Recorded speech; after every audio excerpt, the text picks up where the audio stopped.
복된 주일 이 시간에 여기까지 나오신 여러분들 위해 하나님의 크신 은혜가 함께 하기를 진심으로 기원합니다. 아울러 여러 가지 사정으로 영상으로 예배에 참여하는 모든 분들에게도 동일한 은혜가 있기를 기원합니다. 오늘이 무슨 날인 줄 아시나요? 계속해서 광고한 것처럼 종교개혁 기념주일입니다.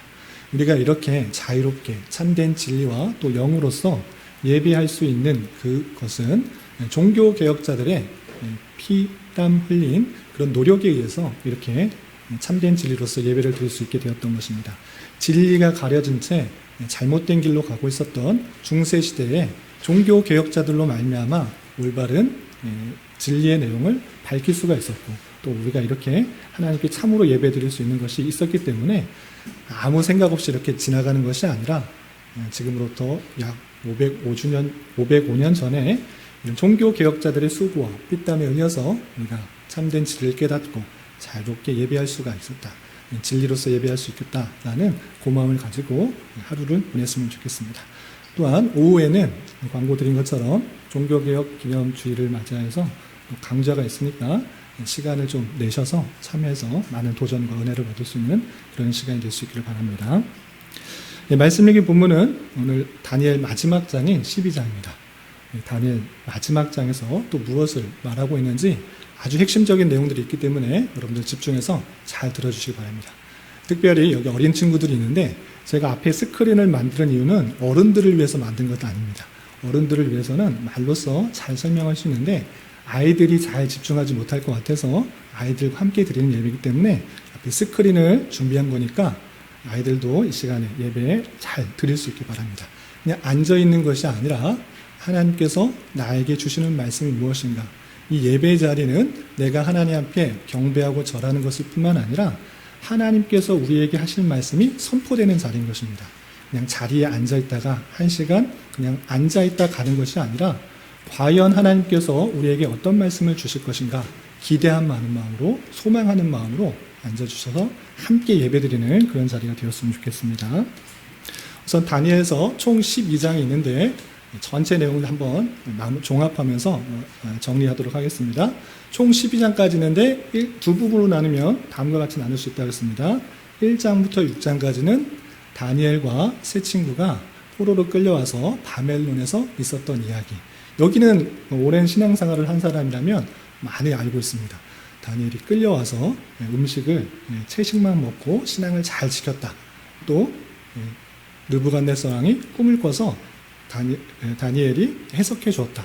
또 세 친구들이 풀무불에 떨어졌는데 살아났다. 그리고 다니엘이 사자굴에 갇혔는데도 살아났다. 이런 극적인 이야기들은 많이 또 읽고 쉽게 이해하기 때문에 잘 이해하고 있습니다.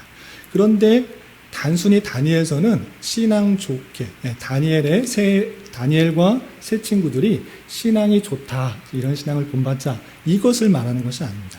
물론 그 신앙이 본받을만 하지만 그 하나님의 택하신 백성이 이스라엘 땅에 있지 않더라도 어디에 있든지 간에 하나님께서 그들과 함께 하시고 역사하시는 손길이 있다라는 것들을 보여주는 것입니다. 그들의 힘과 능력으로 꿈을 해석할 수 있었던 것이 아니고, 사자굴에서 살아날 수 있었던 것이 아니고, 풀무불에서 살아날 수 있었던 것이 아니고, 하나님께서 택하신 백성을 반드시 지켜 보호하신다는 것들을 보여주고 있는 사실이다. 이 사실들을 잘 깨달아야 될 것입니다. 그리고 뒤에 있는 내용, 7장부터 12장, 이 내용이 오히려 더 중요합니다. 근데 뒤에 내용은 너무 복잡하고 어렵고 힘들기 때문에 이 내용들을 잘 알고 있는 사람들이 많지 않습니다.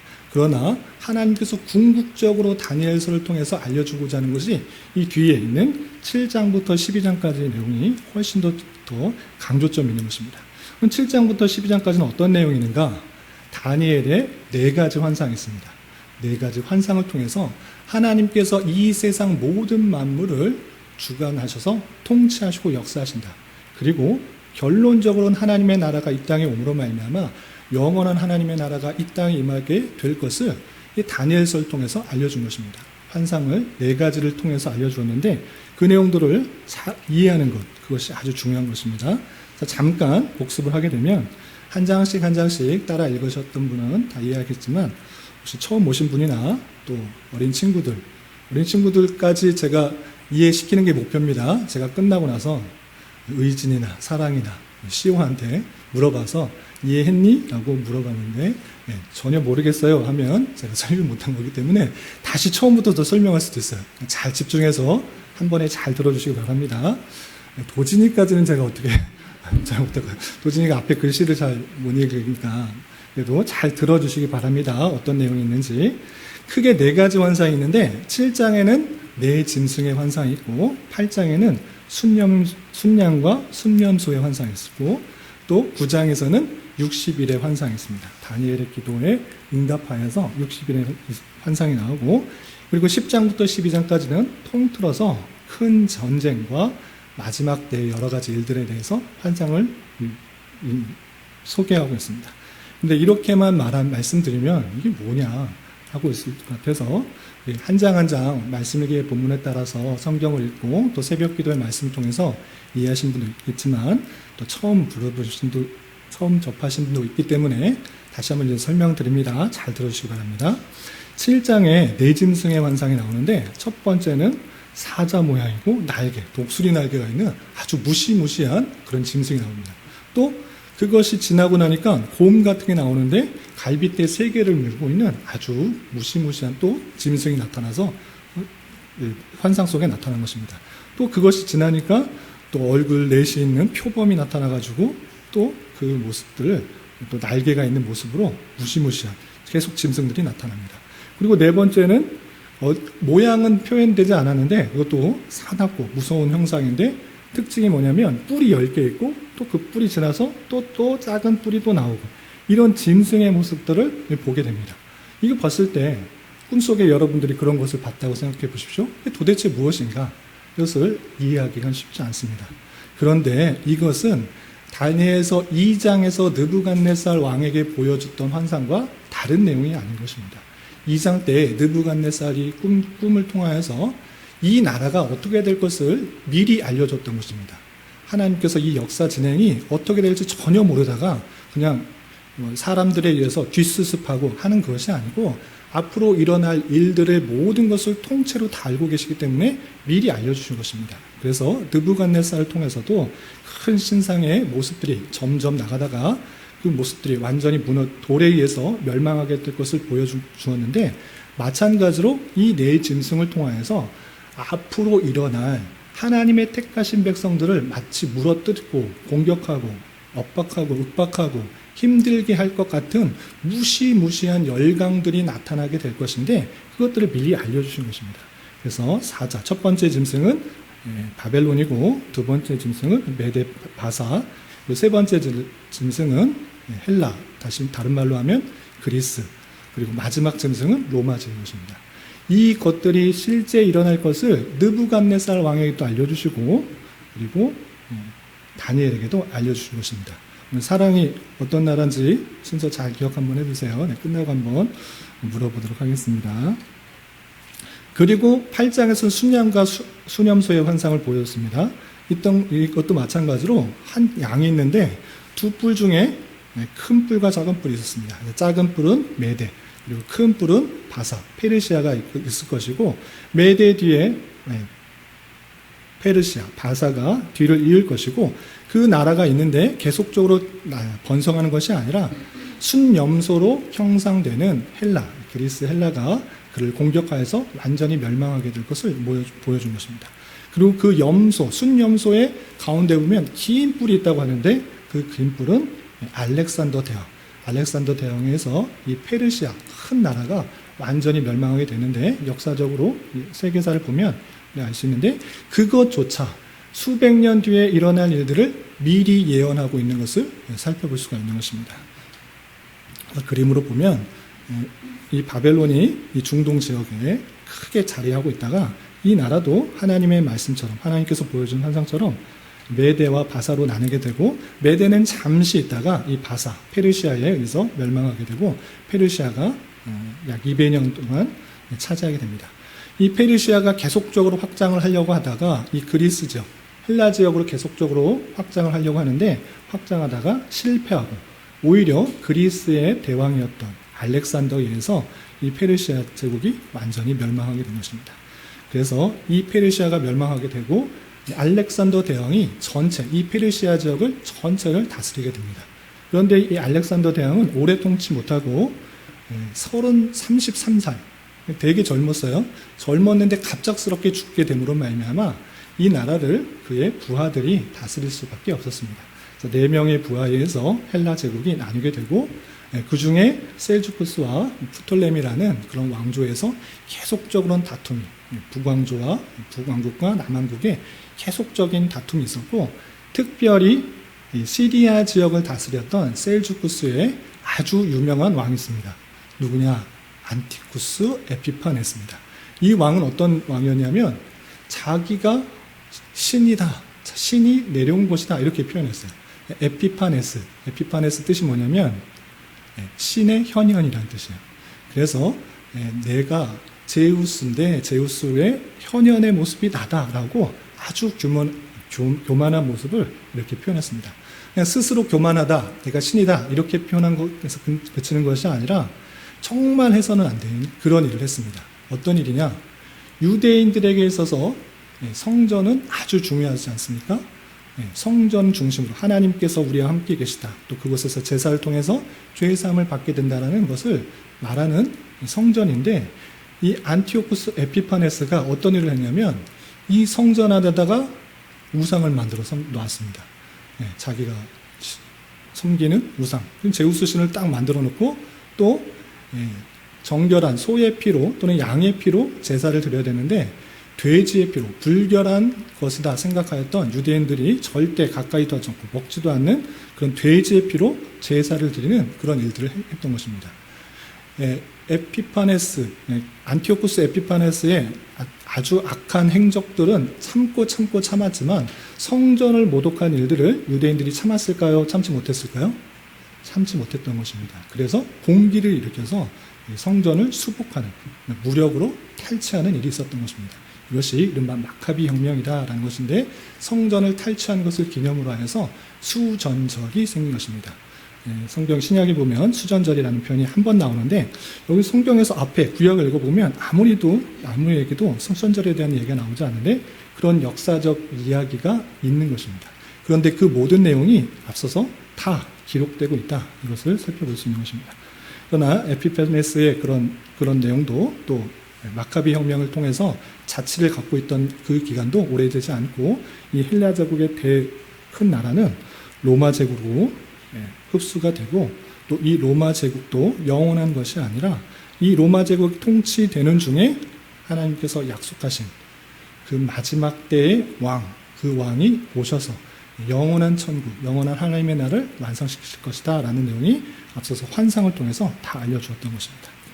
그리고 9장에 보면 71회에 대한 환상이 나오는데, 71회의 환상 좀 어려운데 잘 들어주시기 바랍니다. 여기 복잡한데 잘 들어야지만 이해할 수 있습니다. 하나님께서 이 모든 것들을 다니엘에게 알려주셨는데 다니엘을 기도합니다. 하나님, 이 모든 것들, 특별히 이 성전이 우리의 죄로 말미암아 수치를 받고 또 심판을 받았기 때문에 회복하게 해 주십시오라고 기도를 하는데, 하나님께서 그거에 대한 대답으로 71회의 환상을 알려줍니다.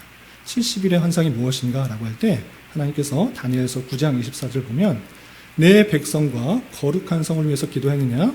내가 내 백성 그리고 거룩한 성을 위하여서 71회를 기한으로 정하였다. 이 71회라는 기회를 정했다 했습니다. 우리 일회라는 뜻 알아요? 도진이 일회라는 뜻 알아요? 7을 다른 묘로 일회라고 표현하는데 7년으로 쓸 때도 있고 단순히 7이라고 쓸 때도 있는데, 그래서 70이라는 것이 7번, 연으로 생각하는 경우도 있고 또 일로 생각할 수도 있는데, 하여튼 그 7년이건 월이건 달이건 이 정확한 글자가 중요한 것이 아니고 7이라는 상징적인 숫자가 중요합니다. 성경에는 7이라는 숫자는 문자 그대로 이해하기보다는 완벽하고 하나님의 완벽하고 정확한 것을 드러낼 때 7이라는 숫자가 계속 반복해서 쓰인다, 이렇게 생각하시면 됩니다. 70일을 기한을 정했는데, 그럼 72일의 기한이 끝나면 어떻게 되는지 그거를 알려주셨는데 어떤 내용이냐면, 허물이 그치고 죄가 끝나며 죄악이 용서되며 영원한 의가 드러나며 환상과 예언이 응하며 지극히 거룩한 이가 기름 부음을 받으리라 라고 표현하고 있습니다. 그러니까 죄가 끝난 것, 죄악이 용서된 것, 영원한 의가 드러난 것, 무엇을 뜻하는 것입니까? 하나님의 참된 나라의 완성이 일어날 것을 70일에로 이렇게 표현하고 있는 것입니다. 다니엘이 그런 것을 기도했는데 71회가 되어야지만 그것이 올 것이다. 참으로 그것이 올 것이다. 이렇게 알려주신 것입니다. 그런데 그것만 표현한 것이 아니라 6일에 있고 또 62일을 지난 후에 또 마지막 한 일회가 있을 것이다. 이렇게 표현하고 있습니다. 6일회와 6일회와 62일회 때는 어떤 일들이 있는가 또 설명해 주고 있는데 예루살렘 성이 중건될 것이고 또 기름 부음 받은 자의 왕이 일어날 것이다. 그래서 6일회 동안 그 기간 동안에는 성전 중건, 포로에서 되돌아와서 성전 중건이 일어난 그런 때를 뜻하는 것이고 또 62일회 이후에 기름 부음 받은 자의 왕 누구입니까? 예수 그리스도께서 이 땅에 오실 것을 또 표현하고 있는 것입니다. 그럼 이 마지막 일에 6 더하기 62는 몇이죠? 우리 사랑이 6 더하기 62는 몇이에요? 갑자기 물어보니까 헷갈리죠.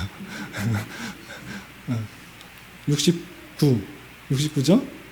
네. 63일에네요. 제가 잘못했나 봐요. 이거 제가 잘못 썼습니다. 6일회가 아니고 7일회인데 제 실수입니다. 제 사랑에는 잘못 없습니다. 9장 25절에 보면 7일회와 62일회인데 제가 실수했습니다. 7일회 더하기 62일회에서 69잖아요.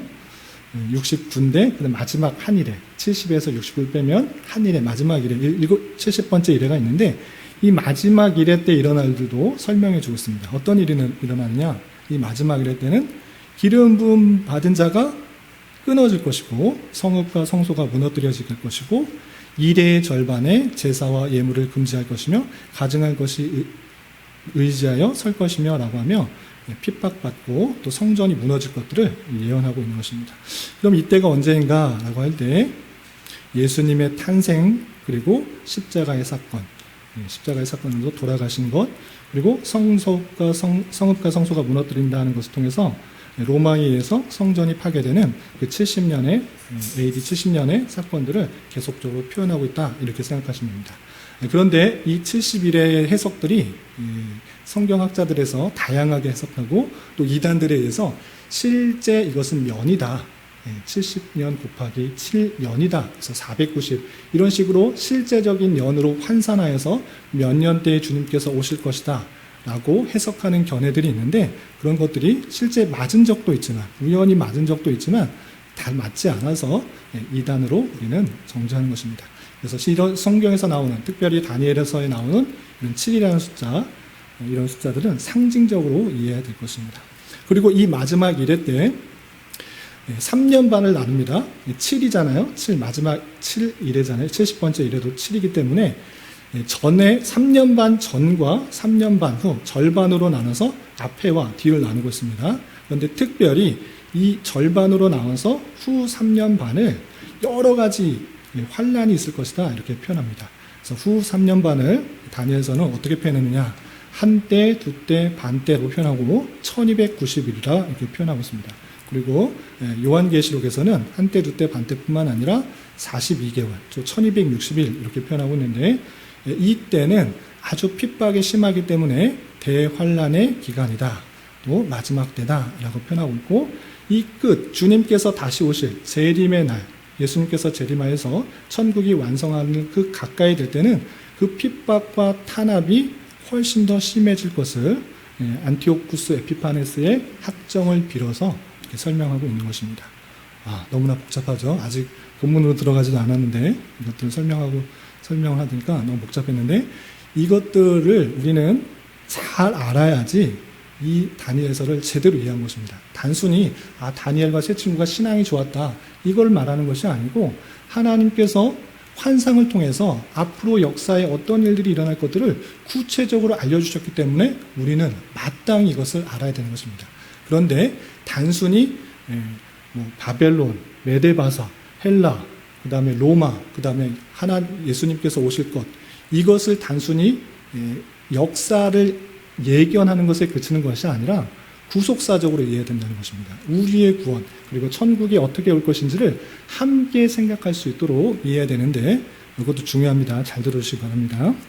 이스라엘 백성들이 죄악으로 말미암아 흩어지어 살게 되었으나 오직 하나님의 긍휼하심으로 말미암아 70년 만에 포로에서 귀환하였고 성전이 회복되었을 것을 에스겔서에서도 알려주셨고, 또 예레미야를 통해서도 알려주셨고, 다니엘서를 통해서도 알려주셨습니다. 이것을 통해서 우리의 구원을 생각할 수가 있는 것입니다. 단순히 이스라엘 백성들이 죄지어서 70년 만에 그냥 돌아왔다, 이것을 말하는 것이 아니고, 하나님의 택하신 백성이 곳곳에 흩어져 살게 되어 있는 이 전체 세계를 바라볼 수가 있는 것이고, 이 전체 세계에 하나님의 택하신 백성들이 흩어져 살고 있지만 그들이 구원받는 것, 그들이 회복되는 것, 그것은 그들의 열심과 노력과 의 때문에 있는 것이 아니라 하나님의 긍휼과 자비하심으로 말미암아 회복된다는 것을 이스라엘 백성들의 역사를 통해서 함께 알려주는 것입니다. 그래서 이스라엘 역사를 아는 데서 그치는 것이 아니라 하나님께서 이 전체 세계를 택하신 백성을 어떻게 이끌어 가시는지를 알려주는 구속사의 내용을 함께 생각해야 된다는 것입니다.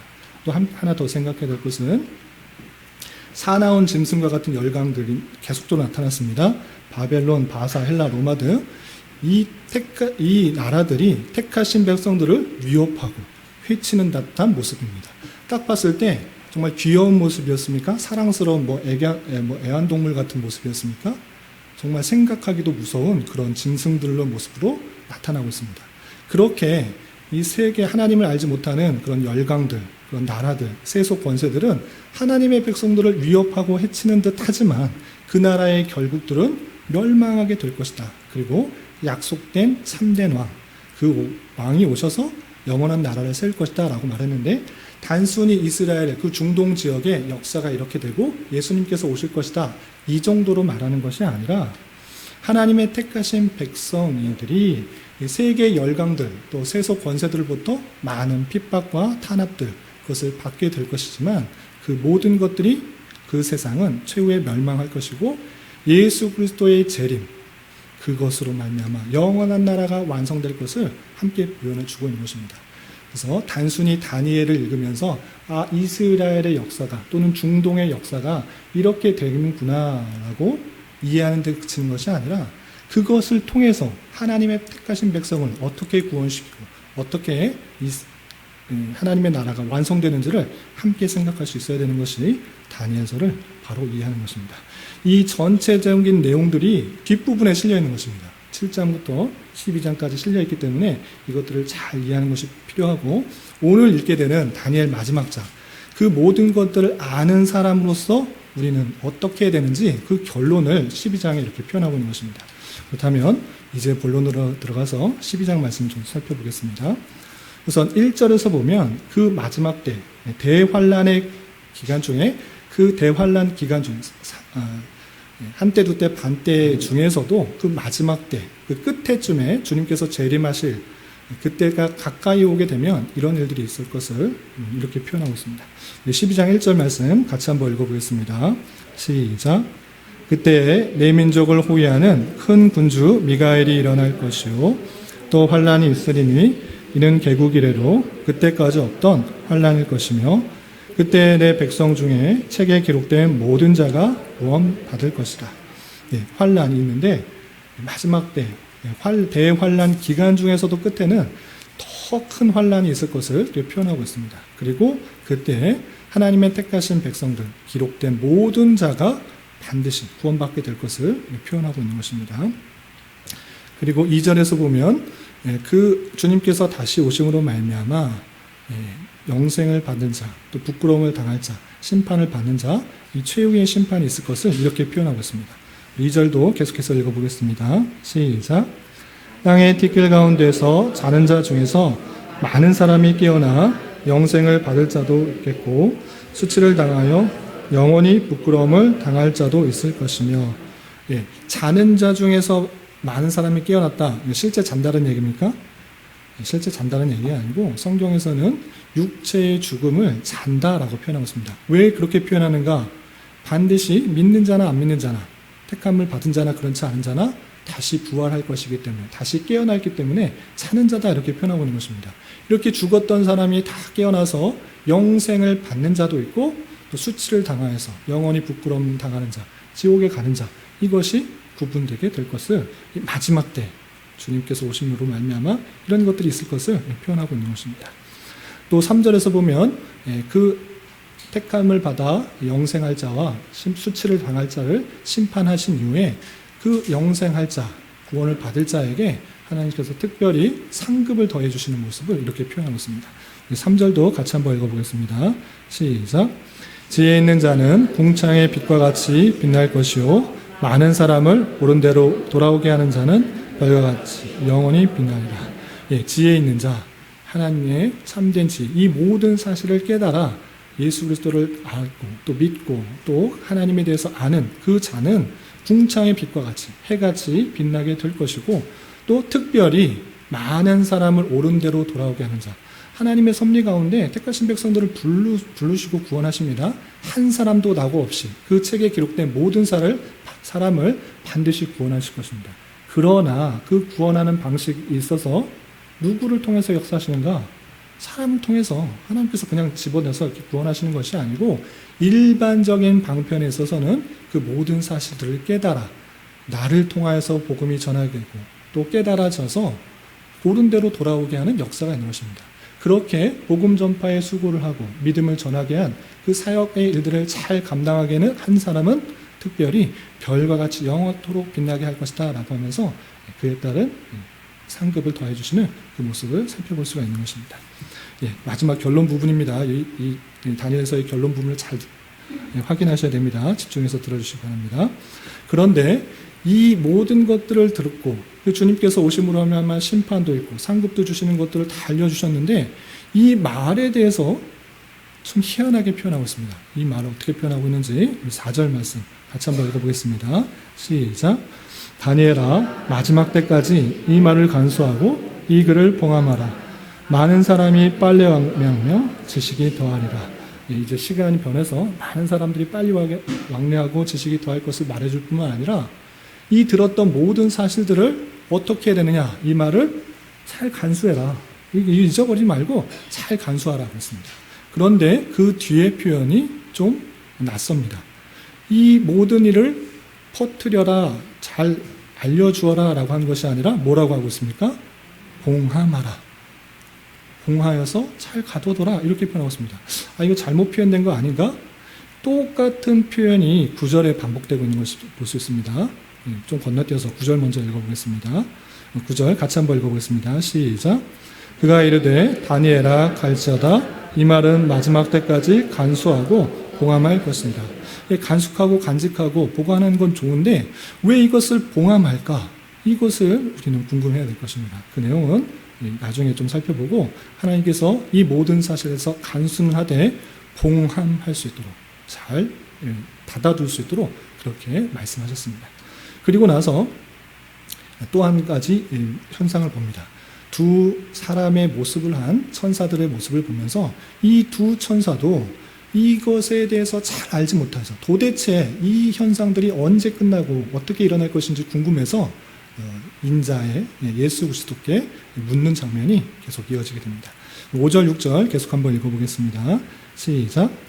나 다니엘이 본즉 다른 두 사람이 있어 하나는 강 이쪽 언덕에 섰고 하나는 강 저쪽 언덕에 섰더니 그 중에 하나가 세마포 옷을 입은 자 곧 강물 위쪽에 있는 자에게 이르되 이 놀라운 일의 끝이 어느 때까지냐 하더라. 강에 두 사람을 봤습니다. 하나는 이쪽, 하나는 저쪽에 서 있는데 이 두 사람이 이야기를 하는 것입니다. 근데 누구는 서로 이야기하는 것이 아니라 강물 위쪽에 있는 사람에게 묻는 것입니다. 강물의 위쪽에 있는 사람은 누구인가? 세마포 옷을 입은 자라고 표현하고 있습니다. 세마포 옷은 앞에서도 계속해서 표현하고 있는데 성자 하나님을 인자의 모습을 이렇게 표현한 것입니다. 이 둘이 이 인자에게 묻는 것입니다. 인자에게 이 놀라운 일들, 이 신기한 일들, 마지막 일들, 환란이 있고 또 심판이 있고 또 하나님께서 상급을 주시는 이 놀라운 일이 도대체 언제입니까? 라고 이 인자에게 묻는 것입니다. 그럴 때 인자의 대답 7절 같이 한번 읽어보겠습니다. 시작. 내가 들은즉 그 세마포 옷을 입고 강물 위쪽에 있는 자가 자기의 좌우손을 들어 하늘을 향하여 영원히 살아계시는 이를 가리켜 맹세하여 이르되 반드시 한때, 두때, 반때를 지나서 성도의 권세가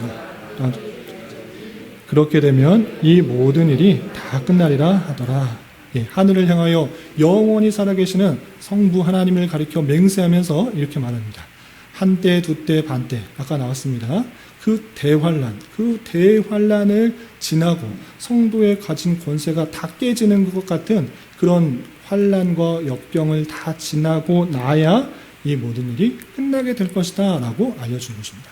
정확한 시점을 알려준 것이 아니라 그 환란의 때를 지나면 그 예수님께서 재림하시고 차후 심판이 있고 또 영원한 상급을 주는 그런 일들이 있을 것이다 라고만 알려준 것입니다. 그래서 이것을 듣고 도대체 이 두 사람의 모습을 보인 천사도 마찬가지지만 다니엘도 이 이야기를 듣고 무슨 소리를 하는 건지 잘 이해가 안 됐습니다. 그래서 이렇게 말합니다. 8절 계속해서 읽어보겠습니다. 시작. 내가 듣고도 깨닫지 못한지라 내가 이르되 네 주여 이 모든 일이 결국이 어떠하겠나이까 하니 두 천사도 물었는데 자기도 깨닫지 못한 것입니다. 아니 뭐 한때 두때 반때는 뭐고 도대체 이것이 다 끝나야지 이것이 이루어진다. 이게 뭡니까? 주님 이 모든 일의 결국이 도대체 어떻게 된다는 것입니까? 라고 또 물어보게 되는 것입니다. 그때 9절에 이 모든 일들을 잘 간수하고 봉함하라 라고 말하신 이후에 다시 이렇게 말씀하십니다. 10절 말씀 같이 한번 읽어보겠습니다. 시작. 많은 사람이 연단을 받아 스스로 정결하게 하며 희게 할 것이나 악한 사람은 악을 행하리니 악한 자는 아무것도 깨닫지 못하되 오직 지혜 있는 자는 깨달으리라. 아까는 그 두 천사, 사람의 모습을 한 천사에게 한때, 두때, 밭때가 있고 또 성도의 권한이 다 깨진 이후에 이 모든 일들이 있을 것이다 라고 말했는데 이번에는 사람이 연단을 받아 스스로 정결하게 하며 희게 할 것이고 악한 사람은 악을 행하여서 아무것도 하지 못하는 그런 일들이 있을 것이다 라고 표현하고 있습니다. 두 사람의 길을 표현하고 있는데 이 한때, 두때, 반때, 성도의 권한이 다 깨지는 것 같은 그런 핍박과 환란의 때, 대환란의 때에 오히려 그것으로 말미암아 많은 사람이 그 환란과 연단으로 정결하게 되고 희게 될 것이고 악한 사람은 악을 더욱더 행함으로 말미암아 심판에 뵙게 될 것을 또 이렇게 표현하고 있는 것입니다. 그리고 이런 핍박과 대환란의 기간에 핍박과 탄압으로 하나님의 택하신 백성들은 더욱더 정결하고 연단받는 그런 길을 건들 것이고 악한 자들이 더욱더 악을 행함으로 말미암아 심판을 받게 되는 내용들을 말한 다음에 또 마지막에 그 모든 핍박을 견디는 자가 복이 있을 것이다 라고 이렇게 표현하고 있습니다. 마지막으로 11절 12절 같이 한번 봉독하겠습니다. 시작. 매일 드리는 제사를 폐하며 멸망하게 할 가증할 것을 세울 때부터 1290일을 지낼 것이요 기다려서 1335일까지 이르는 그 사람은 복이 있으리라. 매일 드리는 제사를 폐하여서 멸망하게 할 가증할 것을 세울 때부터 1290일이다. 이게 무슨 뜻이냐면 이 1290일은 한때 두때 반때와 거의 같은 표현인데 핍박과 탄압을 받는 대환란의 기간인 것입니다. 특별히 1290일을 어떤 사람이 해석하기는 정확한지는 알 수 없으나 이렇게 해석하는 사람도 있습니다. 아까 말씀드렸던 셀주쿠스의 안티오쿠스 에피파네스가 성전을 회방하고 성전을 모독시키는 그 난리 기간이 1290일이었다. 그 제사를 못 드리게 하고 가증한 그 우상을 세우고 성전을 모독한 기간이 1290일이었는데 마찬가지로 구속사적 입장을 봤을 때 안티오쿠스가 택하신 백성들을 모독하고 핍박하는 그 기간이 한때 두때 반때일 것이고 그때를 잘 견디고 또 하나님의 심판이 와서 이렇게 정리하는 45일을 더한 그 사람까지 잘 기다리고 견디는 그 사람이 복되다라고 표현한 것으로 알려주고 있는 것입니다. 이 마지막 때의 모든 것을 알려주고 그 내용들을 정리하는 이 12장을 통해서 우리가 깨달아야 될 것을 세 가지로 정리하겠습니다. 첫 번째, 마지막 때의 성도들이 당하게 된 일들이 무엇인가를 잘 기억해 봐야 합니다. 이 세상의 끝날이 어떻게 되는지를 알려주는 것입니다. 우리 어린 친구들도 잘 들어주시기 바랍니다. 긍정적인 일들이 있었습니까? 오히려 핍박과 탄압이 있었습니까? 하나님의 말씀으로 이 세상을 잘 다스리고 통치하고 전도를 열심히 해서 이 세상이 정말 하나님께서 원하시는 도시로 다 바뀌고 하나님께서 오시는 것입니까? 아니면 이 세상이 정말 무시무시한 짐승과 같이 물어뜯고 핍박하고 또 윽박하는 그런 환란 속에서 주님께서 오시는 것입니까? 어떤 것입니까? 전자입니까? 후자입니까? 후자인 것을 우리는 잘 생각해야 되는 것입니다.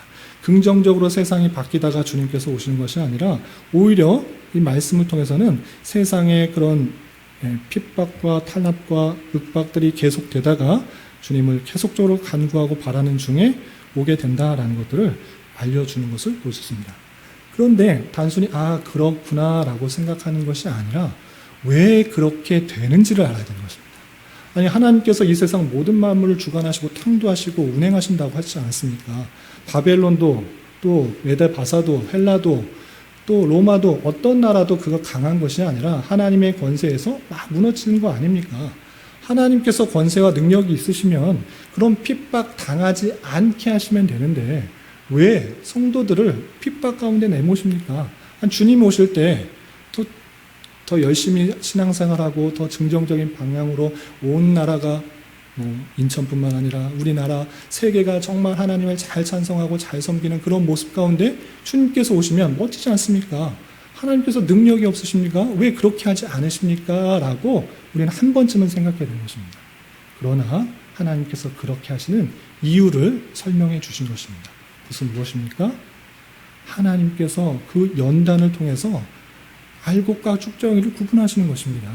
택하신 백성들은 더욱더 이 세상에 소망을 두고 이 세상에 다른 어떤 것을 믿고 의지하게 하는 것이 아니라 오직 하나님만 바라볼 수 있도록 하는 것이 하나님의 뜻이고 더 그런 힘듦과 핍박과 연단 속에서 오직 소망을 주님께 두고 또 하나님의 거룩한 모습으로 자라나게 하시는 하나님의 섭리 방편이다라는 것들을 인식해야 되는 것입니다.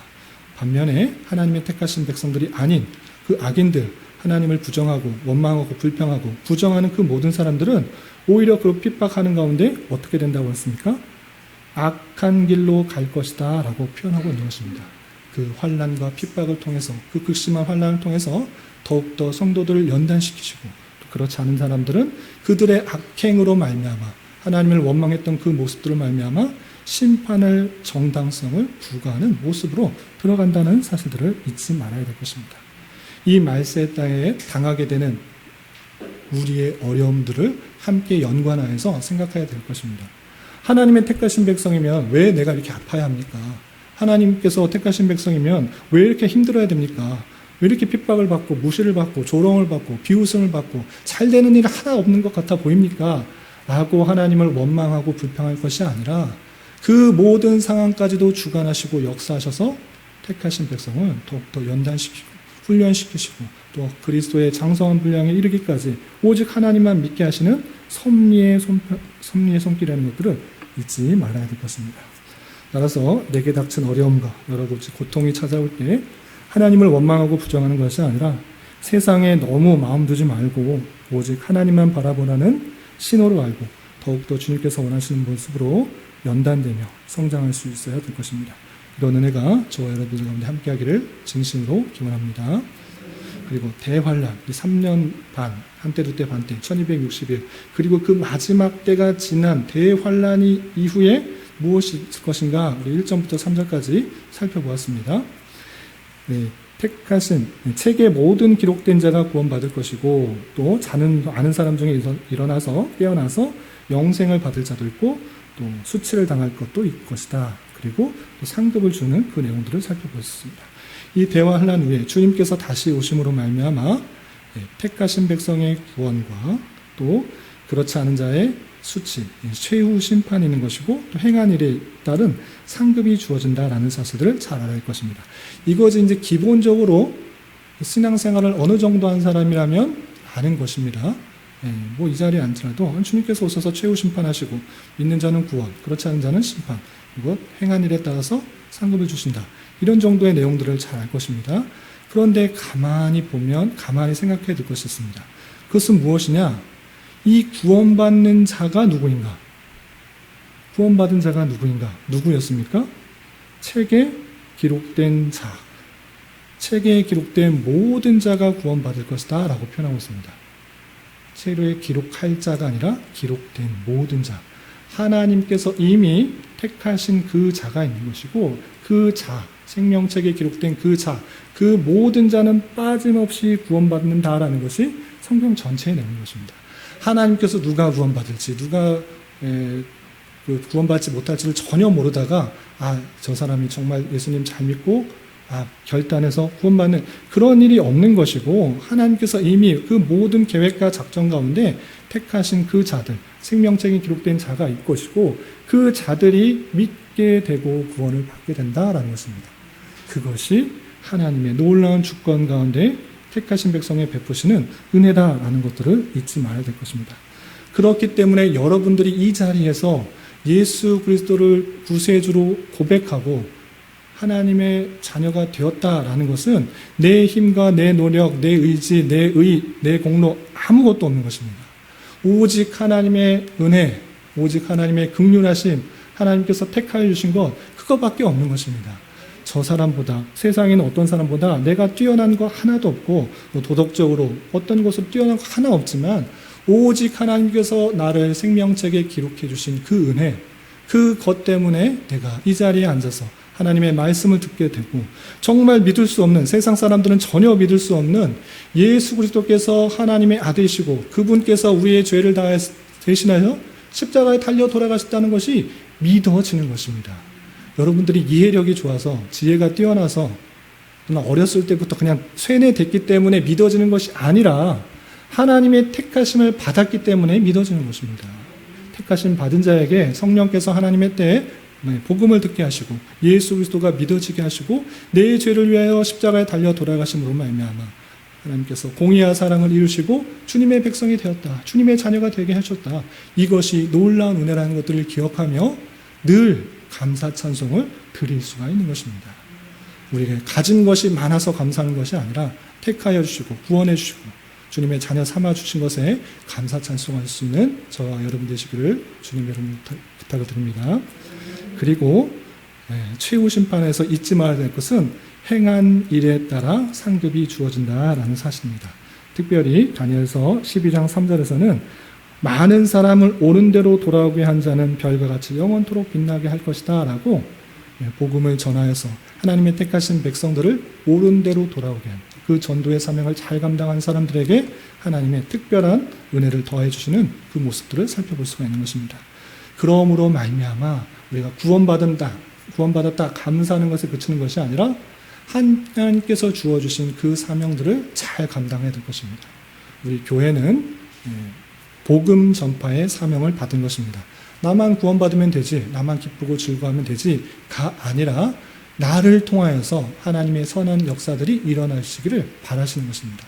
우리 주변에 아직 복음을 알지 못하고 깨닫지 못하는 하나님의 놀라운 사랑과 또 놀라운 은혜들을 깨닫지 못한 사람들이 있을 때 말로써 행동으로써 그리스도의 사랑을 전파하는 자가 되어야 될 것이고, 또한 우리 주변에 가만 보면 가족 안에서나 친척 안에서나 또 이웃 안에서나 교회 생활하면서 신앙생활하면서 상처받은 인연들이 너무나 많이 있는 것들을 보게 됩니다. 그 마음들이 잘 풀어지고 내 모습을 통해서 정말 하나님의 사랑들이 잘 드러날 수 있도록 하면서 자연스럽게 되돌아올 수 있도록 우리가 신경 쓰고 기도 쓰고 행해야 될 것입니다. 그러한 자에게 하나님께서 특별히 상급 잘했다 칭찬하시는 것들을 기억해야 될 것이고, 복음 전파의 사명뿐만 아니라 여러분들이 처해진 위치에서 최선의 일들을 감당하는 것, 그것이 문화 명령이다라는 것입니다. 하나님께서 사람을 만드신 이유가 무엇인가? 하나님의 뜻대로 이 세상 모든 만물을 다스리고 정복하고 충만케 하시는 것. 그 자리에서 하나님께서 어떻게 하시길 원하실까라는 기대하는 마음으로 주님의 뜻을 행할 수 있는 저와 여러분 되시기를 주님으로 부탁을 드립니다. 마지막으로 한 가지 더 생각할 것은 아까 설명하려다가 이 때를 위해서 남겨놨습니다. 마지막 때를 간수하고 봉합하라 4절에서도 9절에서도 두 번씩으로 표현하고 있습니다. 이 놀라운 사실들을 알려주고 빨리빨리 알려주면 될 것인데, 많은 사람들에게 알려주면 될 것 같은데 표현이 봉합하라라고 표현하고 있습니다.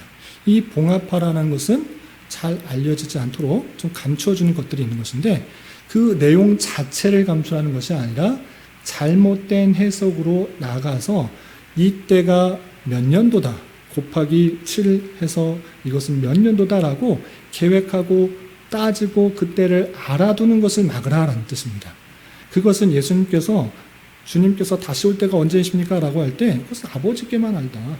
아무도 모른다. 도둑같이 만다. 그러나 주님께서 언제 오실지 모르니 깨어있는 슬기로운 다섯 처녀처럼 또한 달란트를 주고 집을 떠났다가 다시 돌아올 때 그것을 확인하려고 하는 그 달란트 비유처럼 맡은 바 일들을 최선을 다해서 감당하도록 하신 것입니다. 이 마지막 때 주님께서 다시 오실 날을 알면, 밝히면, 깨달아 알면 성도들이 더 좋을 것 같아 보이지만 오히려 그것은 유익이 되겠습니까? 되지 않겠습니까? 되지 않는 것입니다. 여러분들 학창시절 다 있지 않습니까? 시험 기말고사 며칠 날 본다 그러면 대부분이, 여러분들은 아니겠지만 대부분이 전날 그날 이렇게 공부하고 그리고 그 다음날 되면 다 까먹고 하는 것이 그런 모습. 정해진 날 그렇게 하면 그때는 아는 것 같고 그런 것 같지만 또 지나면 또 그냥 살아가는 것이 일반적인 것입니다. 그때가 알려지면 우리가 좋은 것이 아니라 언제일지 모르고 쪽지 시험 기습적으로 본다 이렇게 말을 하면 선생님이 그렇게 말하면 우리가 그냥 틈틈이 조금씩 공부하는 것처럼 그때를 아는 것이 성도들에게 유익이 되지 않고 그때 10년 뒤? 난 상관없네. 10년 거의 다 될 쯤에 열심히 살아야겠다. 이렇게 되는 줄 알아. 우리에게 전혀 유익이 되는 줄 알아. 그것을 안 알려준 것입니다. 그러나 그때를 잘 분별하여서 늘 깨어서 주님 오실 때를 기다하며 맡겨진 일들 최선을 감당해서 살아가는 것.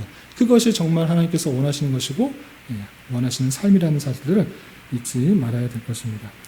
이런 말씀을 대하는 자로서 정말 여러분들이 주님 오실 때 기다리면서 삶을 살고 있는지를 되돌아봐야 될 것입니다. 지금 이 시간 주님께서 오시면 여러분들을 떳떳하게 맞아주실 수 있습니까? 아니면 부끄럽고 한없이 죄된 모습입니까? 그런 모습이 없을 수 있도록 하루하루 순간순간을 주님께서 언제 오셔도 부끄러움 없는 그런 슬기로운 다섯 처녀처럼 또 달란트를 받은 사람처럼 잘 활용하며 살아가야 되는 것입니다. 주님께서 다시 오실 날이 멀지 않았습니다. 주변의 상황들을 보면서 때를 잘 분별하라고 했습니다. 언제 오실지 모르니까 우리는 아무렇게나 산다가 아니라 상황을 보면서 그 날이 가까이 왔음을 잘 깨달아 우리가 준비하며 대비하며 살아가야 된다라는 말씀하셨습니다. 여러분들에게 맡겨진 일들을 최선을 다하여 수행함으로 말미암아 살아감으로 말미암아 주님께서 언제 오셔도 주님께서 우리에게 잘하였다, 착하고 충성된 종아라고 이렇게 은혜 주시고 또 칭찬해 주실 것을 기대하며 그런 삶을 살아갈 수 있는 저와 여러분 되시기를 주님의 이름으로 부탁을 드립니다. 기도하겠습니다. 하나님 아버지 감사합니다. 오늘 말씀을 통하여 다니엘의 환상을 통해서 마지막 때에 있게 될 여러 가지 내용에 대하여 살펴보았습니다. 이런 말씀을 대하는 자로서 하나님의 통치는 온 세계에 미치며 그 백성을 연단하시고 정결하게 하시기 위하여 환난과 역경조차 허락하여 주심을 알아 어렵고 힘든 현실이 찾아올 때 더욱더 주님만을 의지하며 이겨나가게 하여 주시고 마지막 때 주님 오실 그때를 영적으로 깨어 기다리며 우리에게 맡겨진 일들을 잘 감당할 수 있는 자 되게 하여 주시옵소서. 예수님의 이름으로 기도 올리옵나이다. 아멘.